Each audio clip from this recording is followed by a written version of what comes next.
I just tell the truth, and telling the truth is crazy in a world full of lies.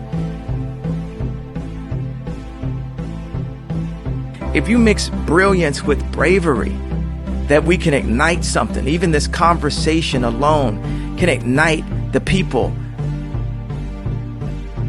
The time is now to express and for people to believe in themselves. The time is now for it to be okay to be great. People in this world shun people for being great, for being a bright color, for standing out. But the time is now to be okay to be the greatest you. Hey guys, what's up? It's your girl Kelly. We are back with another video. If y'all are new to the channel and you enjoy true crime stories, news, and politics, and so much more, please go ahead and hit that subscribe button, guys, and I would very much appreciate it. And if you are a returning listener or subscriber, thank you as always for being a friend, and please interact with the video. Let me know what you think in the comments. Like the video if you like it, click the bell, whatever you can do. I really do appreciate it, y'all, and it really does help me out, and I appreciate everyone watching this video right now. So today, guys, we're going to get into another true crime case, and this is actually an unsolved case that has many layers to it. And I've been doing research on this case for quite some time, and I finally just had to come on here and just kind of give you guys the story. And obviously, as always, I will link all of my sources and everything that I've used that is relevant. If you guys want to check into it further, I will let you guys know about different channels, different sites that you can go to look more into this. But it is a never-ending stream of information in regards to this case and all of the different people that are involved and potentially involved, I should say. And so I just want to go ahead and start off with this, and this to say that, like, everything that I'm going to talk about here is either based on information that has been made available to the public in different, research and court proceedings, court filings, things of that nature, and everything else that I will say will be my own opinion. So I would encourage you guys to do all of your own research in regards to this case, and let's get into it, y'all. The 8-month-long grand jury investigation into Kevin and Don's murder came to an abrupt halt December 31st, 1988. Last-minute legal maneuvering by Harmon, Garrett, and presiding judge John Cole prevented the jurors from revealing their findings in the final report. The men and women of the grand jury were sent home frustrated that they had not been allowed to do their job. The Saline County Special Grand Jury has now disbanded. 3 hours ago, it delivered its final report on the deaths of 2 teenage boys. But the grand jury was not allowed to do what it wanted. I know that because you could not repeat in the report much of the testimony that you heard and evidence that you received, that you are somewhat frustrated by it. And that's understandable. So as we just heard in that news story from 1988, this story goes back all the way to the late 80s. And we're talking about Kevin Ives and Don Henry, who were 2 teenage boys who would find themselves at the center of this very tragic and horrific story, and would become the subject of much speculation and conspiracy even to this day. So it starts off August 22nd of 1987. Kevin Ives, who was 17 years old at the time, and Don Henry, who was 16 at the time, were hanging out with some friends, and they were just your typical teenage boys, both residing in Arkansas at the time. It was said that they enjoyed working on their cars. They had a Firebird and a Camaro, respectively, and they liked hunting and going out with their girlfriends, no different than what you might find in any other American city. So on the night of August 22nd, after hanging out with their friends for some time, they decided that they were going to head back to Don's house where they were going to be spending the night together, and they made a last-minute plan to actually go spotlight hunting, which, if you don't know what that is, because I definitely did not, it's basically where you shine a light in the darkness and try to catch an animal off guard and basically blind them with the light, and the other person who is not holding the light would then take aim and shoot.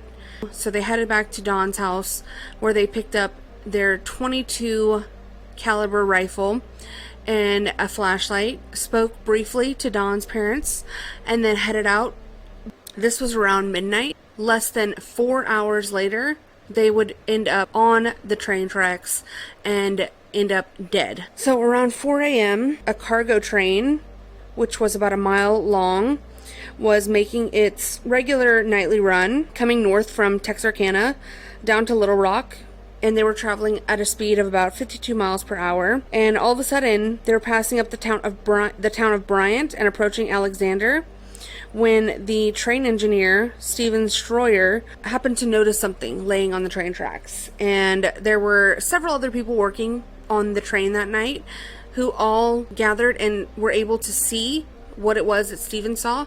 And that appeared to be two boys laying on the train tracks, covered up with a tarp, a green tarp. And so, of course, anytime you have a train conductor who spots something in the way of the train, this is automatic panic mode for a train conductor. It's worst case scenario. As they were traveling 52 miles per hour and a mile long train, it's going to be extremely, extremely hard to stop. So they started ringing the horn of the train, trying to alert whoever was laying on the tracks to get up and get out of the way, but it was to no avail. And as they approached these two boys laying on the track, there appeared to be absolutely no movement from either one of them, no attempt to get up and get out of the way, and tragically the train ended up hitting them and absolutely mangling both of their bodies. But the train conductor and the people who were working on the train car that night did notice something peculiar, because as you can imagine, train conductors and people who work on these train cars, it's not their first time hitting something, right? This happens quite often with trains, and animals are one of the main things that get in the way of these tracks and end up being run over by trains. So they've seen what happens when you hit a live animal with a train and the amount of damage that that can do. And they did notice that when they hit the boys and ran over their bodies, the impact was not what you would normally find with a live animal. Meaning that normally there would be bright red blood splatter. I hate to get graphic, but this is what you would normally find. So the train conductor noticed and later stated that it appeared whenever they hit the two boys that the blood that came out and projected onto the window of the train was thick and darker in color than what you would find from someone who's alive, indicating to them that these boys had already been dead whenever they were hit by the train.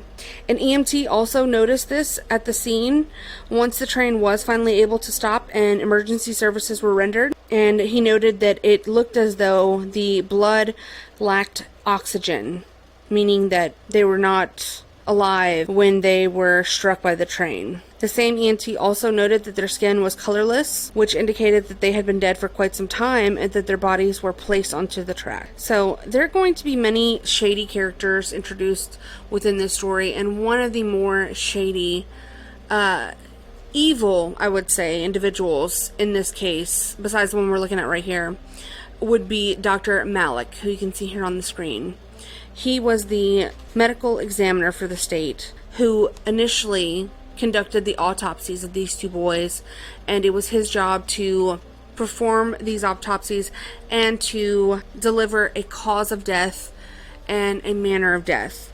So after examining the boys, he came up with the ridiculous and absurd conclusion that the boys had died from the train, but that the reason why they were so lethargic and unable to be awoken by the sound of the approaching train and the horn of the conductor was that they were so high on weed that they had passed out on the train tracks and not been able to be awoken by these different sounds, which if you've heard a train coming, I'm sure most people are familiar with how it sounds. It's loud.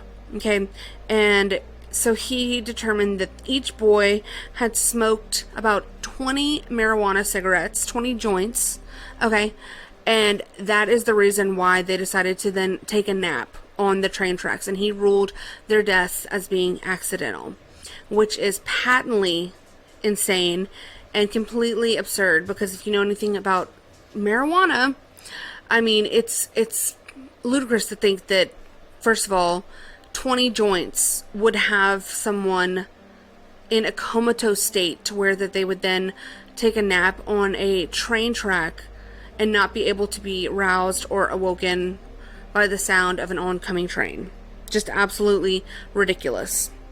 But those were his findings, and immediately the parents of both boys were not willing to accept this finding. They were completely outraged at the allegation that the boys would have done this to themselves after smoking any amount of marijuana.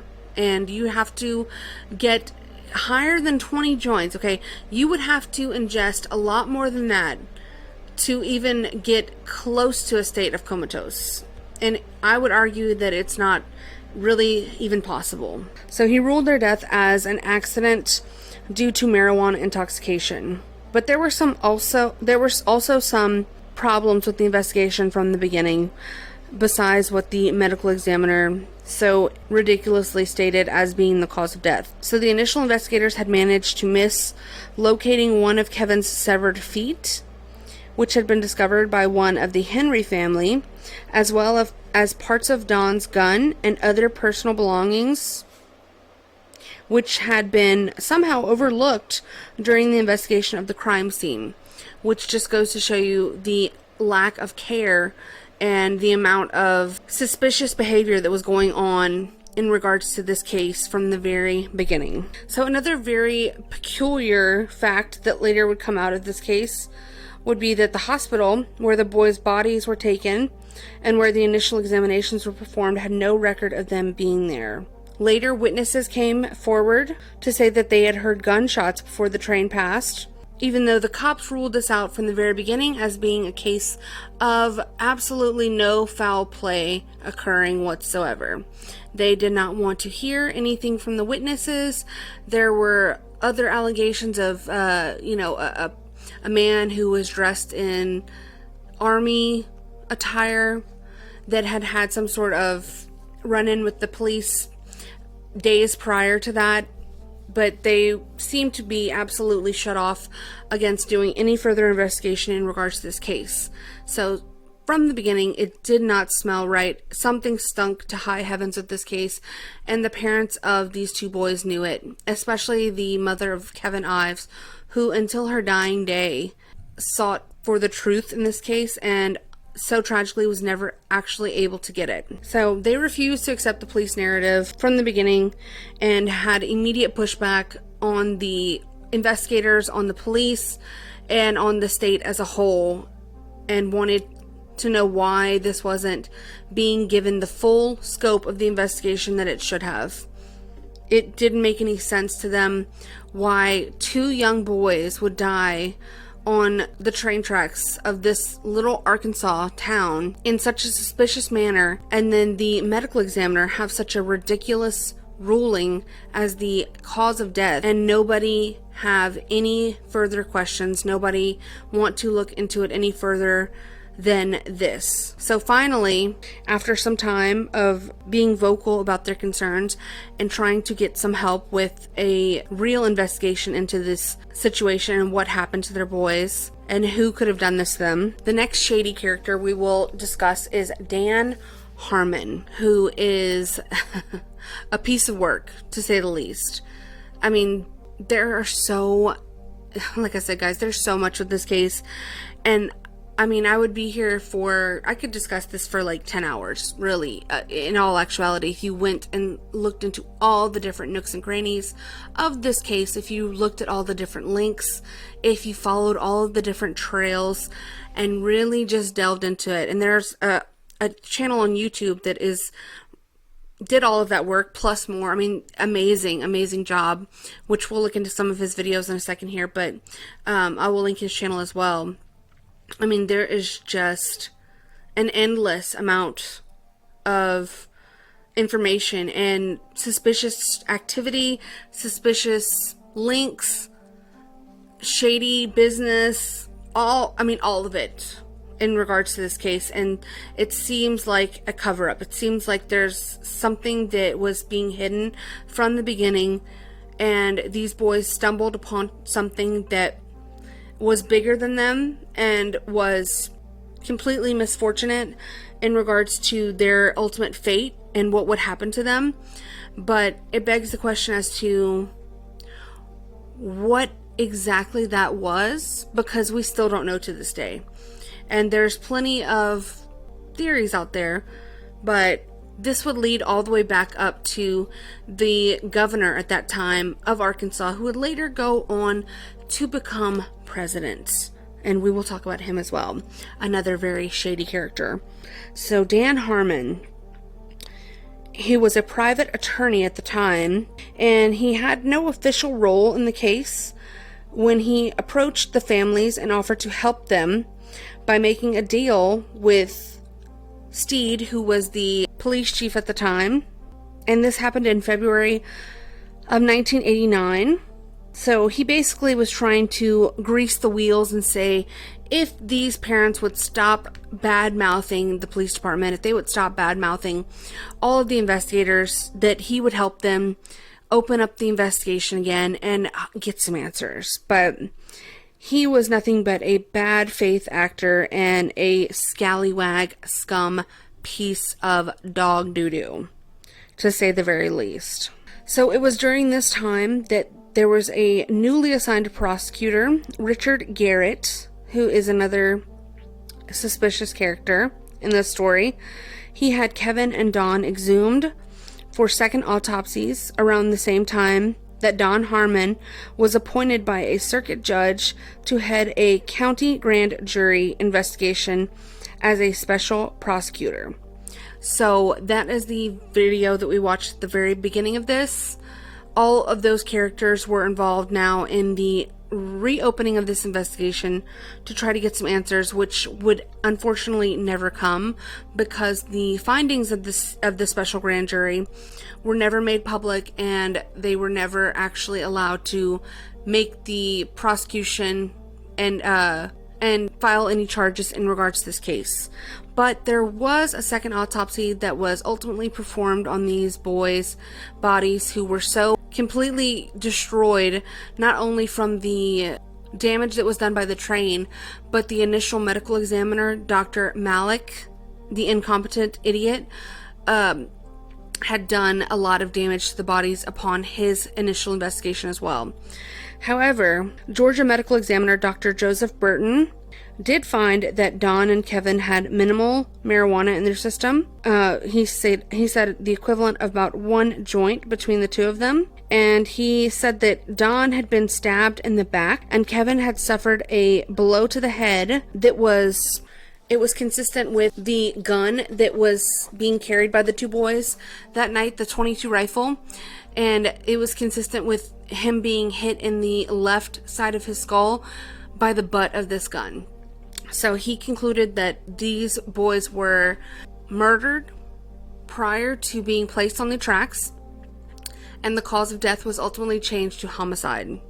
Oh, and another suspicious thing that happened with the initial investigation was the green tarp that was seen by the people that were working on the train that night, the conductor and all the other workers, was never found at the scene of the accident.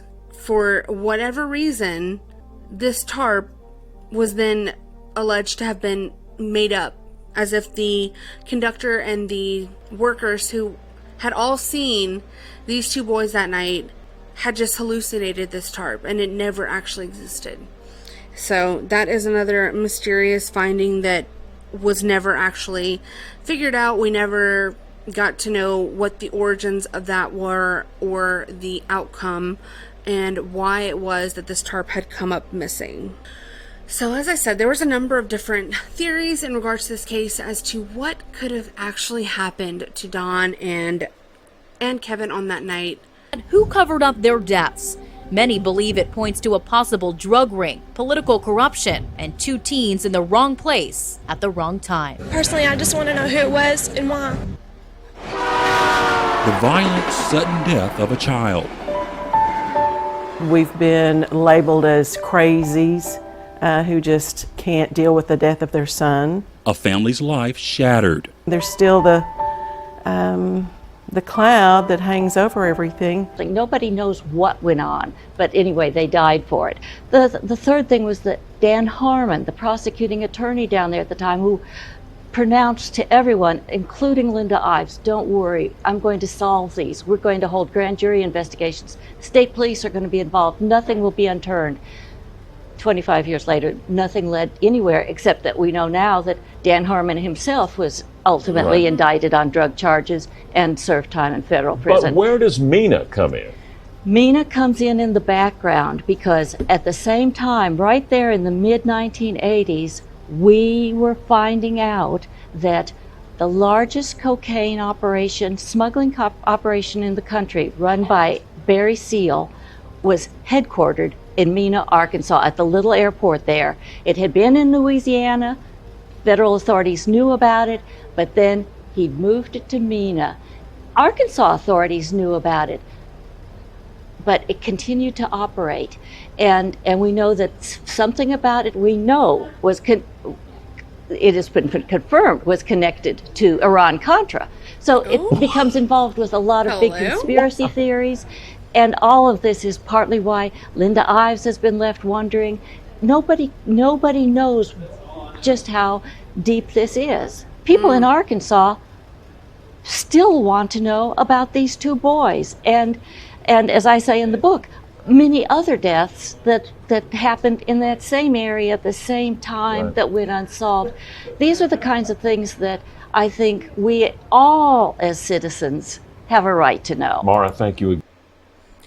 And that's another thing. There were other deaths, which I just discovered upon doing, like I said, doing research for this case, like, recently. I mean, just discovered this. There were other kids who died similarly on the train tracks, or their bodies were found, I should say, or placed on the train tracks, just as these boys were. And so you might ask yourself, who was governor at the time of 1987, that later became president? I don't know. Speaking of shady people and shady politicians, well, none other than Bill Clinton, was the governor at the time of these boys being murdered. The cover-up, the connection to the CIA, the drug smuggling, all out of a small Arkansas town. Bill Clinton, of course, would be in the mix. We're talking about murder. We're talking about drugs, conspiracies. We're talking about government corruption.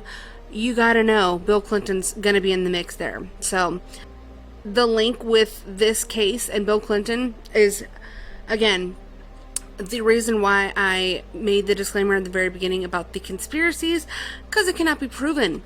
But if we know anything about the Clinton body count and the allegations in regards to all of the people that have come up missing, who have been linked to these people over the years, throughout their careers as politicians, it is incomprehensible how there could have been absolutely no involvement or no corruption with these two sick individuals, Bill and Hillary Clinton. So that's allegedly, okay? You didn't hear it here first, but you heard it here.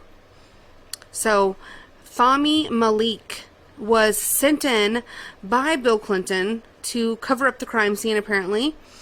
This is, again, just an opinion. This is something that you need to look into for yourself, come up with your own conclusions. So there were also 6 other people who had talked to the police regarding the murder of the boys, who were then also would come up killed either by way of murder or very suspicious accidents, or just disappearing altogether. So I will link this this article, guys. There's all kinds of stuff in here, okay? You know, very, very rabbit hole situation, you know, if you know what I mean. So this you'll have to look into this on your own time, because this will get me right taken off YouTube, I'm sure of it. So we're not going to linger on this particular website. So let's look into some of these deaths. So all of these suspicious deaths that were either witnesses or people who had come forward to say that they were there on the night of these murders on the train tracks and had either seen something or knew something in regards to this case, somehow ended up disappeared and unalived. Very suspicious. And this was all beginning to swirl around police involvement with this case and the cover-up and potential murder. In particular, the names Don Harmon and Richard Garrett were being thrown around as potential suspects in the not only disappearance or murder of these two boys, but the cover-up. And you have to really understand that kind of laid the groundwork for their future involvement with this case, and the reason why they would go to such great lengths to become involved and then to try to claim that they were trying to get justice, when in actuality they were deterring people, they were scaring off witnesses, and they were possibly killing off witnesses and making people disappear. So Greg Collins was another witness who was supposed to be testifying before the grand jury in regards to the deaths, and what he had seen that night was found with 3 shotgun blasts, 2 to the chest and 1 to the face. And it was said that Richard Garrett and Dan Harmon had questioned Greg shortly before his murder. And then, of course, medical examiner of the day, guys, the most competent, celebrated medical examiner who probably wouldn't be able to tell his asshole from a hole in the ground, ruled Greg Collins' death as a suicide. Because we all know how when you shoot yourself in the head and chest 3 times, that's usually a clear indication of suicide, right? Right. So a friend of Greg Collins is Keith Coney, who was the one that had been killed in a motorcycle accident. So the official story with that was that Keith had run his motorcycle into the back of a semi-truck while traveling at a high rate of speed. But witnesses claimed that he had been accosted before being chased by a vehicle, and while trying to escape, he had swerved into the back of the truck. And then witnesses who saw his body claimed that he had suffered a slashed or cut throat and other injuries that did not correspond with a vehicular accident. And Keith was an acquaintance of both Don and Kevin and told his mother he knew something about their deaths, but wouldn't tell her anything further. He did reportedly tell his father and a few friends that he had been out with Kevin and Don the night they died, and the trio were approached by a police vehicle with 2 officers inside. Keith claimed to have fled on his motorcycle and either witnessed or merely believed that Kevin and Don were killed by those officers. Shortly before his own death, Keith had been subpoenaed to appear before the grand jury. So Daniel Booney Bearden was supposedly a drug distributor and had been subpoenaed to appear before the grand jury. In relation to this case, he is suspected to have been murdered, but has never been located. And then Jeff Rhodes was the 21-year-old man, reported drug dealer, who had told his mother he was in fear for his life and called his father in Texas to say he needed to get out of Arizona because he knew too much about the boys on the track. His motorcycle was found on the side of the road days later with the kickstand down as if he had stopped for someone. And then a week later, his body was found in a trash dumpster in Benton, Arkansas. He had suffered a gunshot wound to the head, as well as mutilation to his body that included hands and feet and head being partially sawed off. His body had then been set on fire. So an anonymous caller said that she believed Jeff may have stopped for a Benton police officer or officers and was then killed, as there were corrupt individuals in the department. It was rumored that in the days before August 22nd, 23rd, Don had purchased a small amount of marijuana from Jeff and had told Jeff that he knew the ultimate dealer in Little Rock. And then in July of 1989, Richard Winters was killed by a shotgun blast to the face in what was initially thought to be a robbery but was suspected to be a setup. Richard at one point had been considered a suspect in the murders of Kevin and Don, but had offered to cooperate with the grand jury shortly before he was killed. And then finally, James Dewey Millam had been found decapitated in his home with his head missing. The famed Dr. Malik claimed the death to be of natural causes brought on by an ulcer, and then claimed that his small dog has eaten his head And when his head was then later found in a trash bin several blocks away, well, Malik did not deter him whatsoever. And he had an answer to this as well. His initial finding of the dog ate my head, he claimed that the dog must have regurgitated the head several blocks down the street in a trash bin after, it didn't sit well with his stomach, apparently. And he was reportedly a witness to the Mina drug operation and to the murders of the two boys. So finally, in 1990, Jordan Kettleson was also rumored to have information or potentially have played a part in the murders, was found shot to death in the front seat of his pickup truck. His body was cremated before an autopsy could be performed and no police investigation took place.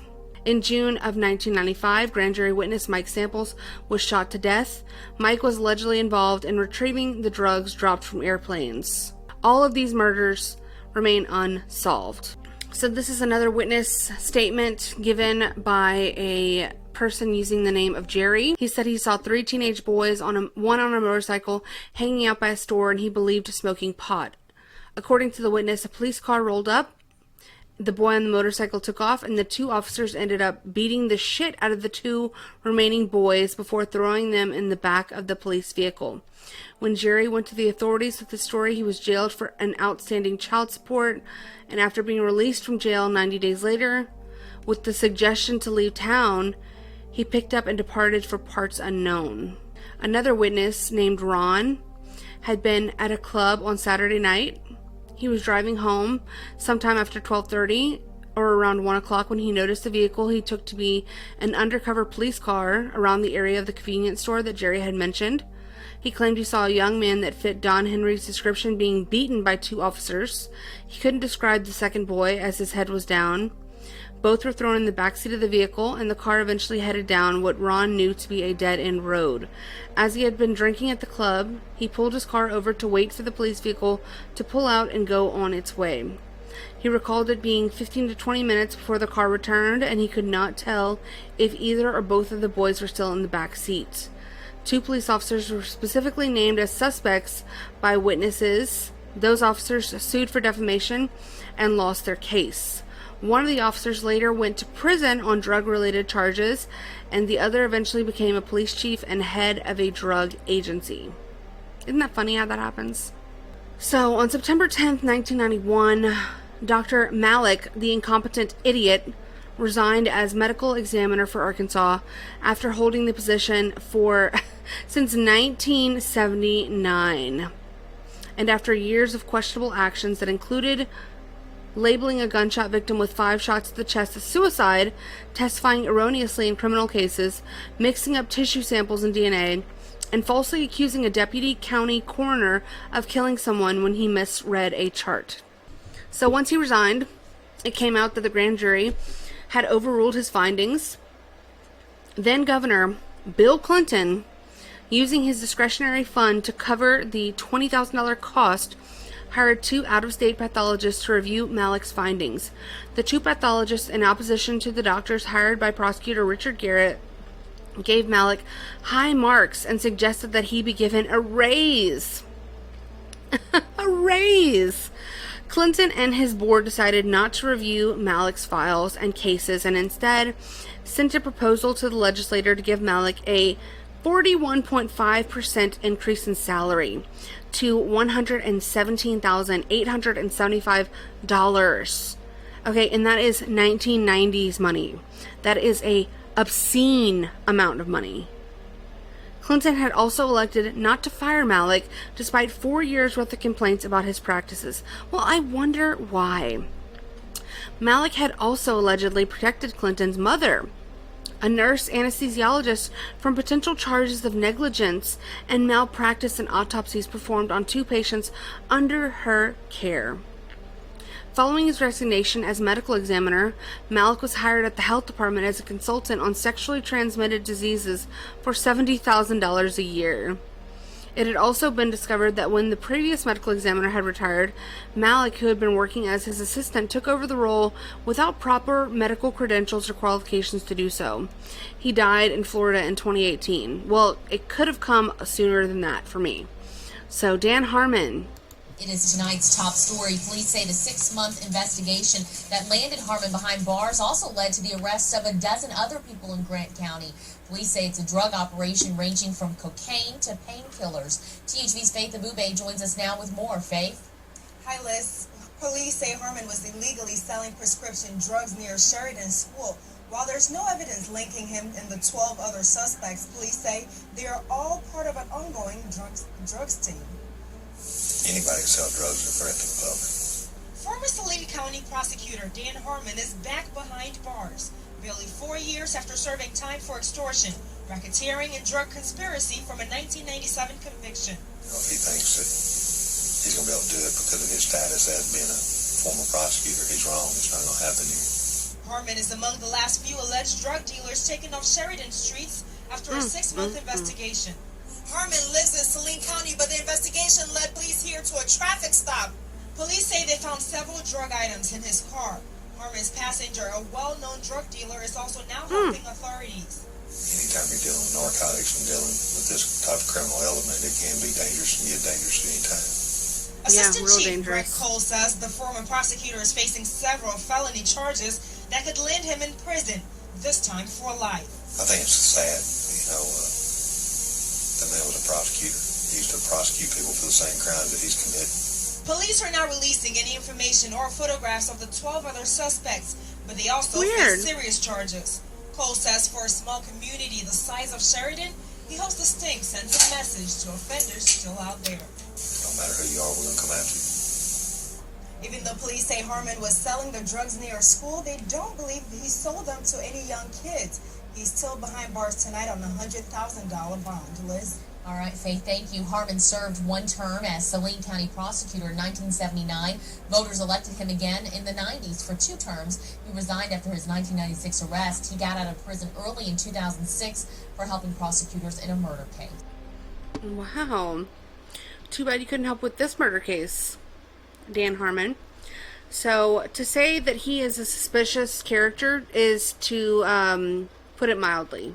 So Carnage on Ice is the channel that I was telling you guys about, who has some amazing videos on this case. If you want to look into this more, and if you want to really delve into this case, because I'm only scratching the surface here, please check out their channel. I will link it in the description.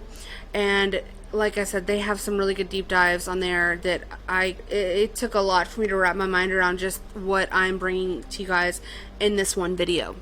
But this video is just to kind of show you guys the levels of corruption and how high it actually went within our government, and just how little we actually know in regards to what goes on with people who are in these positions of power, and how much is done behind the scenes and hidden from the American public. Meet Sarah McClendon, a veteran Washington journalist who's covered and asked the hardball questions from Presidents Nixon all the way to Reagan. Sir, the Republicans are trying to blame you for the existence of a small air base at Mena, Arkansas. This base was set up by George Bush and Oliver North and the CIA to help the Iran-Contras, and they brought in plane load after plane load of cocaine there for sale in the United States. And then they took the money and bought weapons and took them back to the Contras. He is shooketh. He's like, I can't believe this whole lady's saying this. Ma'am, are you okay? Can we check on her? What happened to her? Is she good? I mean, she's probably dead by now. It was 1994. But ma'am, did you know, were your brake lines okay after leaving this Q&A session? Were you suspiciously found anywhere dead? These are questions I have. All of which was illegal, as you know, under the Bowling Act. Ooh. But tell me, did they tell you that this had to be in existence because of national security? Oh my. And wow, that's quite a statement. They brought in plane load after plane load of cocaine there for sale in the United States. Close your mouth, sir. And here's Bill Clinton's response. Well, let me answer the question. Girl. No, they didn't tell me anything about it. Yeah, sure. They didn't say anything to me about it. Mm-hmm. Notice he didn't deny the accusation about cocaine being flown in. Oh my God. He just denied that he was told anything about it. Mm-hmm. And his answer continues. The airport in question and all the events in question were the subject of state and federal inquiries. It was primarily a matter for federal jurisdiction. The state really had next to nothing to do with it. Oh, really? And notice how he wavers a bit there? At first he says the Mena airport was the subject of state and federal inquiries, but then quickly backtracks that by saying it was a matter primarily for federal jurisdiction. And notice the date, it's October 7th, 1994. He's the president. He's now the head of the federal jurisdiction. But of course nothing was done. Then he goes on to say this. The local prosecutor did conduct an investigation based on what was within the jurisdiction of state law. So he talks about a local prosecutor conducting an investigation under the jurisdiction of state law. And that would be Polk County Prosecutor Charles Black. So let's hear from him. His response to me was that he would get a man, something to the effect that he would get a man on it and would get word back to me. And I never heard that. Years later, Clinton said he offered $25,000 to Prosecutor Black's boss to fund a grand jury. But Charles Black and his boss claim they never heard about any offer of money from Governor Clinton. I believe Bill Clinton's an honest, respectable man, and I have to believe that he did that. But the fact is, I never got that word myself. Don't be foolish. Well, how about that? Respectable. According to Prosecutor Black, he never got the help that he requested. Absolutely not. But here's the rest of Bill Clinton's answer to Sarah McClendon. The rest of it was under jurisdiction of the United States attorneys who were appointed successively by previous administrations. We had nothing, zero, to do with it, and everybody who's ever looked into it knows that. So again, he doesn't deny the assertion that Sarah McClendon stated about the cocaine being shipped into Mena Airport in Arkansas. Instead, only denying that he had anything to do with it. We had nothing, zero, to do with it. And in fact, for the second time, his denial on having anything to do with it confirms that it happened. And it, being the cocaine flow into Mena Airport, happened on his watch as governor. Now, his statement about the U.S. attorneys has some truth to it, though. The rest of it was under jurisdiction of the United States attorneys who were appointed successively by previous administrations. And to give you a little bit better context as to what we're talking about here, first of all, there was a crack epidemic in the 1980s, and this was a direct result of Iran-Contra. In the 70s, cocaine wasn't really much of a problem for North America. So it was weird. considered a rich man's. It's so weird how that happens, right? Like, I mean, how does just like crack and cocaine become such a huge epidemic in the United States? I mean, at the same time as like the Iran-Contra and like, you know, the CIA really gaining its footholds in the, you know, in the ass crack of America, really just getting all up in there and just wreaking havoc all over this country and all over the world, as they are still doing to this very day. The CIA is probably the most useless and absolutely destructive organization and institution that exists in this country to this day. And I mean, it's beyond me that people make all of this fuss about the FBI, which there's many institutions that need to be defunded and disbanded and absolutely broken up, but none more so, I feel, than the CIA. I mean, first of all, it's the most secretive of the organizations and the institutions that exist. It is the most destructive, possibly responsible for the death of a U.S. president, being JFK, and other, you know, color revolutions that have happened in different countries, that have caused war, that have caused destruction, that have caused conflict all throughout the entire globe, have possibly been linked to the drug epidemic that caused the death and destruction of our very own country, specifically the crack epidemic, and so many other things. I mean, just, we can credit them with so many other gifts that are just gifts that keep on giving. So I wonder where this could have all come from. Drug. But in the 80s, once the Contras started up, the cocaine started flowing in, and a new drug, crack, was created. And the chairman of the committee looking into the crack epidemic, Charles B. Rangel, stated, although crack is new to the drug culture, studies indicate that it's already been used by 1 million Americans in at least 25 states, and it's spreading rapidly. And this was in 1986. And while a lot of the crack epidemic was exposed by Gary Webb in his series Dark Alliance, where he exposed the CIA-protected Contras shipping loads of cocaine to LA drug dealer Ricky Ross, but the bigger source of the cocaine and crack epidemic emanated not out of California, but of Arkansas.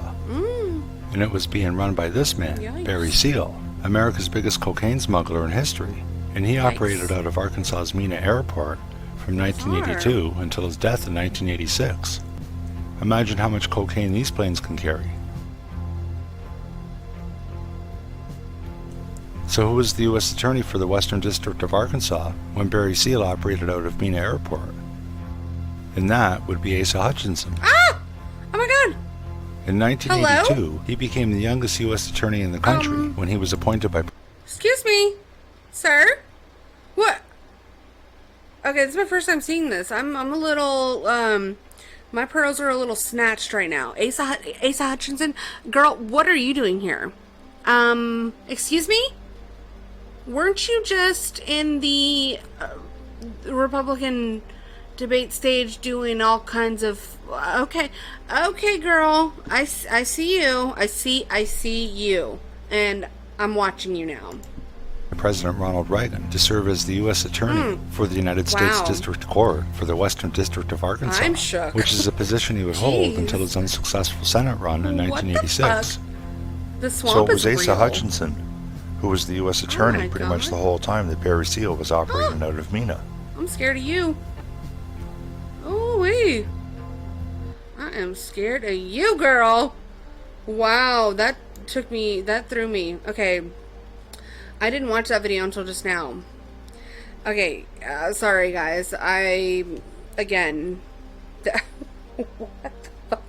I mean, the connection, like I said, all of the different tentacles that stretch out all throughout this case, it is sick. It is like, I don't know, if you just keep digging and digging and digging, the shit that you will find, the people related to people in this case, to suspicious circumstances, to drug dealing activities, okay?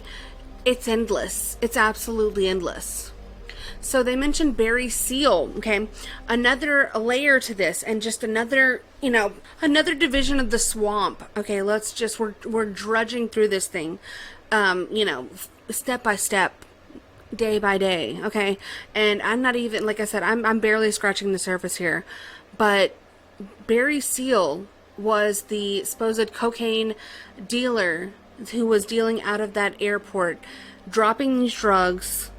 And as Don was telling one of his friends, Don Henry, that he knew a very big drug smuggler who could hook up his local weed dealer with some big time connections.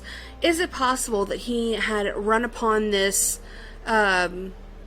drug smuggling ring, maybe crossed the wrong people? The cops could have been involved, which would explain the reason why they were approached and then supposedly beaten by these officers that night. Or was it just all coincidence? Did they just happen to run up on these people accidentally and wrong place, wrong time scenario happened?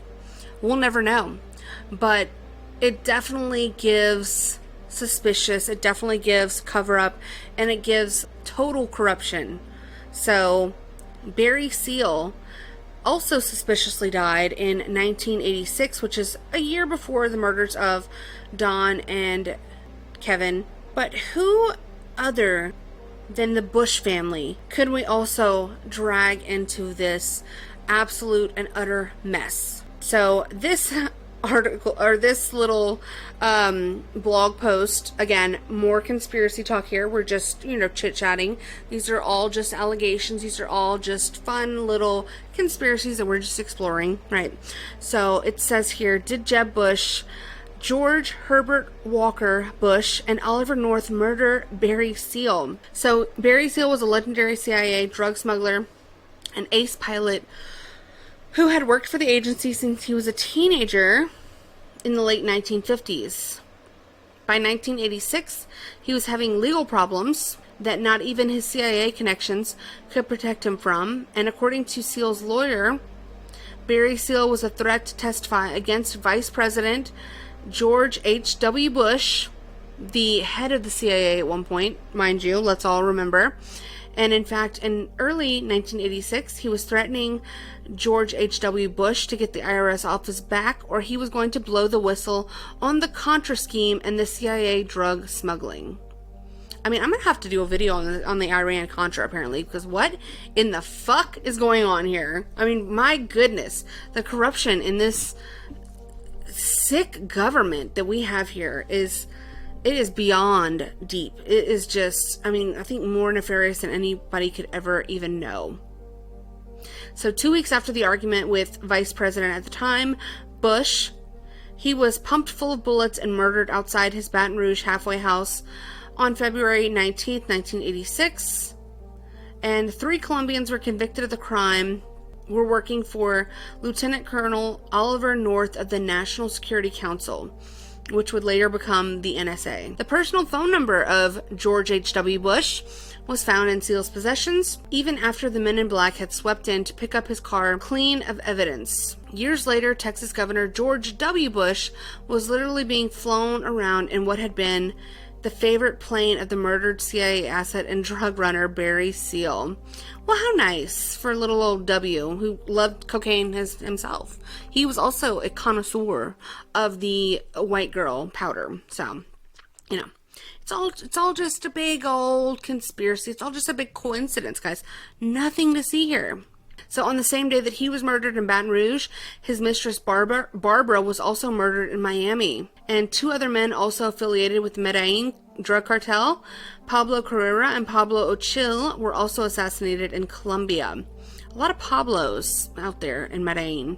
So Jeb Bush in 1986 was the 33-year-old chairman of the Dade County Republican Party, and he was up to his eyeballs in the Iran-Contra scandal and Jeb Bush's dealings with operatives such as Al Martin, Oliver North, and others, and his father, George H.W. Bush.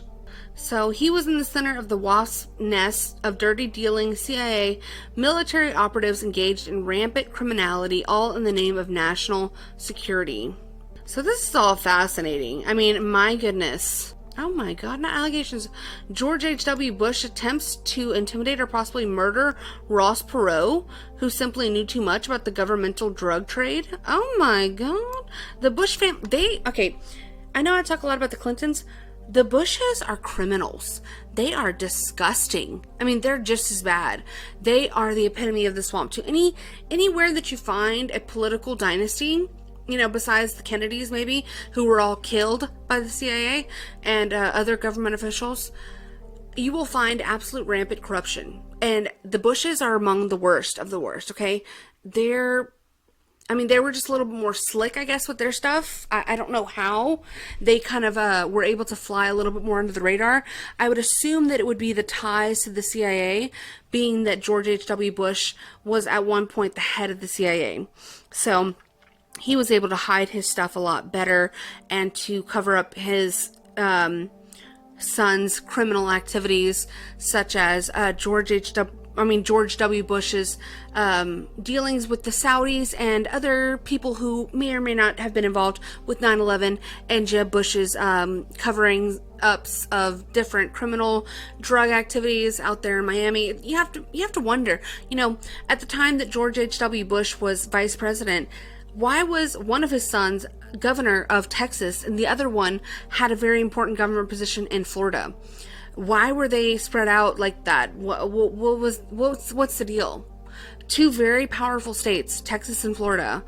He made sure to have each a son located somewhere in the government in a high up position to be able to, do what exactly? We're not sure. So anyways, this is another rabbit hole I could just go down, but I don't want to get too far into the weeds. Let's get back to the case of Don and Kevin. So years later, a wrestler by the name of Billy Jack Haynes came out and gave an interview as to being a witness in the deaths of these 2 boys. And this is his interview and his statements on that. The kids that were mysteriously killed, I guess, and left on the train tracks. From what I gather from it, they were wrapped up in some type of green bag and left on the train tracks. Then the train ran them over From what I gather, the doctors originally said that they'd overdosed on marijuana and passed out, but it was later found that they maybe only had the equivalent of 2 or 3 joints in their system, and that wouldn't have explained the garbage bag. And then I guess a private investigator who was doing some investigating later was killed mysteriously. So there's a lot of mystery around this death. So what is it that you know about it? I know all about it. Like, what was your exact experience that night? My experience is this. I was contracted to go down there to kill 2 Arkansas State police officers that were stealing drops. They stole up to $2 to $4 million is what I was told. And so to make that kind of money, I would have done it. I did it. I'm guilty. But that's not the way it happened, you know. There ended up being, I was there at the drop site. The drop landed. Other witnesses said the same thing, corroborated exactly what I said 30 years after. Witnesses came forward and said they seen the kids being beat up by a couple of cops, taken back where the area by the tracks. The drop was right by or near the tracks, maybe 100 feet, 120 feet. Went to the tracks, we're on the tracks using the phone when we seen the kids. Kids took out, the cops took off, the 2 cops that were involved in the drops took out after them, brought them back, and they've been beaten with flashlights. And they were over the shoulders of the 2 cops. The cops dropped them by the railroad tracks. I was up on the tracks, and I didn't do it, but I was there, so I'm an accomplice. It doesn't make no difference. They took and threw them up on the track. So why were the kids were just accidental witnesses? Is that the issue with the kids? That's right. They were just in the wrong place at the wrong time. I guess they were deer spotlighting. And so I said, these are just young kids. One kid was already dead. One kid was already beaten to death. And Kevin Ives was a kid that was alive. And he said, you don't want to leave no witnesses. I said, well, it was a clean drop. I said, there was nothing taken at the drop site. And so I didn't want the kid to get killed. And one of the cops took the butt of the rifle and butted him in the back of the head and split his head. Boom, I just split him right in 2. Killed him instantly. Threw him up on the tracks by the hair and the crotch. They were handcuffed behind their back when they came back. And then I was told, and I did, put him between the tracks. But the tracks... You didn't actually see them put the kids on the tracks? I helped put the kids on the tracks. Hello? No, I was there. Okay. I helped. Take this man to you know, and what you said was a green tarp. It was a tarp that was put over them so they'd be hidden when the train came by. I guess at 4:30, a train came by and ran over them. And they said they fell asleep because of, like you said, pot. Had nothing to do with pot. You know, they were already dead. They'd been murdered. So why were you going to kill the police? You said that because they lied about it. All the guys, the inside cops that were there were the ones that were stealing. They saw me there and they were freaked out. Who's this guy? Because I was under a mask and gloves. I didn't tell you that. And then I was there with the sheriff, Sheriff Steed and I. So they were wondering who the hell is this? So they couldn't steal any money that day on the drop. And those drops, sometimes there's $2 million in cash and $2 million in coke. It just depends on what they drop. This is in Alexander, Arkansas. So who was making the drop though? The drops were made by, there's drops all over the place. It comes out of Mena, Arkansas and Colombia, over in Central America. Yeah. And it was the Contra era, Iran-Contra, But where did they drop it?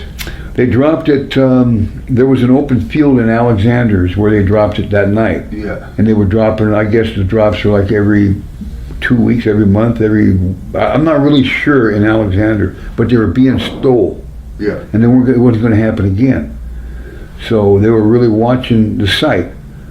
That's when I was there, sent down there, and I was going to beat the 2 guys to death with my bare fist with gloves. So you went down there by yourself? I went down there by myself after I wrestled King Kong Bundy in Detroit, Michigan. And the guys have tried to say, oh no, he wrestled the 23rd or 22nd. No, I didn't. I did not wrestle. It's not on any card. I didn't wrestle till the 28th. because my gym opened the 13th of September. I know exactly what happened. It's documented. Anybody can look it up. So you were paid to go there to kill whoever was stealing the drugs. That's correct. That's so right. You didn't know if it was police. You didn't know. I didn't care who it was. I didn't care who it was at that time. You were there by yourself. Yes. And then you randomly saw these police. Yes, well, I had met them before, and they were, starstruck a little bit with the wrestling and all that stuff. Oh, were they? We wrestled in Little Rock, I think, but very little in Arkansas, Louisville, stuff like that we did, Kentucky. Still doesn't really ever come to Arkansas. Yeah, it just very rarely does. But they knew who I was and the muscle and all that stuff. I'd been around the dope game for a long time. So did the police that you're saying killed the kids, if they didn't know you were going to be there, how did you come about to help them? Well, it was a secret for 30-some years. I mean, I was gonna open my mouth. No, but like that night, if you were by yourself and nobody knew you were going to be there other than the person that contracted you, how did you end up helping the police put the kids on the tracks? Because you said nobody came to steal the drop. Right. No, we went to the tracks after the drop. The drop was made and there was nothing stole. Okay. If someone was going to steal the drop, then the cops were going to take the guys back. I wasn't going to do anything. So the cops were involved with it? Oh, they were involved with everything. They met me and they were all confused, and that's why everybody started going towards the track. When we all went to the tracks, got up on top of the tracks, and there was these kids, and they took off running, and then But they did have a gun, but the gun was never recovered that the kids had, right? The gun, they showed it. It was a rifle. It was a rifle shot for hunting or something. Yeah, it was never recovered, but I actually seen it myself. Because I've known to put it alongside.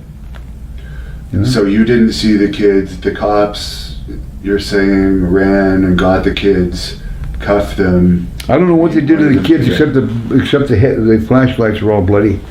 And it was very dark, humid. It was August 23rd, so it was very humid.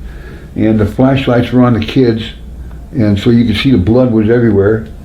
And then they just threw them on the tracks, and it was my job to. Well, I had no weapons, so these guys are all armed. Well, I'm going to get shot to death, or I helped them. Help. Were you paid? I still got paid $50,000. That was the deal, and I got paid. Now, you're saying all of this publicly. Aren't you concerned either that if the police investigated this or someone investigated this now and your connection came with this, you could go to jail? Well, they could sure go to jail, could be killed very easily. That's why I'm saying there's nothing, you want to go back in a guy's memory. I went and talked to Linda IVES, who I went down there twice. There was nothing like to gain or lose. This has been on the news down there in Arkansas. Yeah, ABC. I saw the news. I mean, but why would you come out about it? Conscience, man. Conscience, my conscience. I have a heart. I miss my son. I was a very, very, I've had really a kind of a screwed up life. A lot of it is my own fault. But I would never kill a kid. But I have taken people out, and I've done contracts and broken legs. I've done a lot of bad things, And they said, "Well, are you scared?" Well, have I ever been scared? Fuck no. I've never been scared of nothing in my life. When you're raped at 4 years old, you're scared of nothing. Hello? I could take 1,000 showers and not be clean. I still feel something in my butt. Oh my God. Okay. Well, thank you for your statement, sir. So sorry that happened to you. Very horrible. Wow. A very unexpected twist there. So, what do you guys think? Does he seem like a credible person to you? I mean, despite what we just heard at the end there. I mean, I don't know. People have reasons to lie. You could name 1,000 things why people do the things that they do. It's really a mystery to me. I don't know who. I mean, the amount of people and who all could have been involved in this case are limitless. I mean, it is, sky's the limit when it comes to what exactly may have happened to these boys and who was involved and why it did happen, what they saw, what they knew or didn't know, and why it came to be that they were murdered that night in 1987. And we'll probably never know, based on who all is involved in the case and how far up it goes. But I want to know, what do you guys think happened? What are your thoughts on this case? There's just so much, guys. I really just, it's hard to actually fathom and come up with any sort of logical explanation for this. I don't really think that it is possible because of how deep this goes and how many people seem to be involved in this cover-up. But I still want to know what you guys think. Please like this video also if you liked it, guys, and if you want to see more content like this, please subscribe to the channel. I do apologize that this video is a little bit longer than normal. There was just so much, and so much I didn't even get to get into with you guys. Everything's going to be linked if you want to look further into it. Just be prepared. It's a lot, and the reach of this case is far and wide, so it's a whole ass project. But let me know, guys, and you guys take it easy out there. Stay away from Mena, Arkansas, and any Clintons or Bushes, okay? That's all I have to say about that. And until next time, guys, I will see y'all later. Bye. I just tell the truth, and telling the truth is crazy in a world full of lies.